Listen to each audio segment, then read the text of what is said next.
So before we do that, I just have a few words that I'd like to convey. On the eve of our Independence Day in 1947, Jawaharlal Nehru said, "Long years ago, we made a tryst with destiny, and now the time comes when we shall redeem our pledge. At the stroke of the midnight hour, when the world sleeps, India will awake to life and freedom."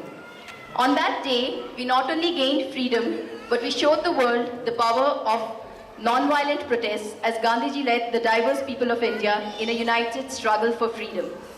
Today, more than half a century later, it is said that there are two Indias in this country. One that is training at the leash, eager to take on the world. The other is the leash. One India says, "Give me a chance and I'll prove myself."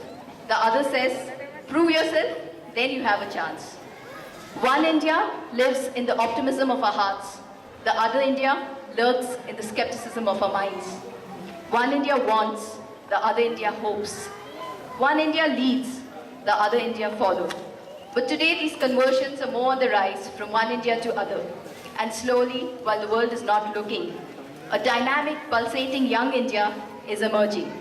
An India whose faith in success is far greater than its fear of failure.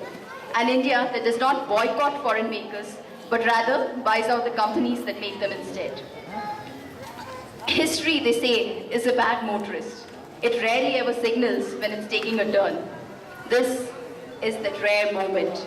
History is turning a page, and it's now our time to fly.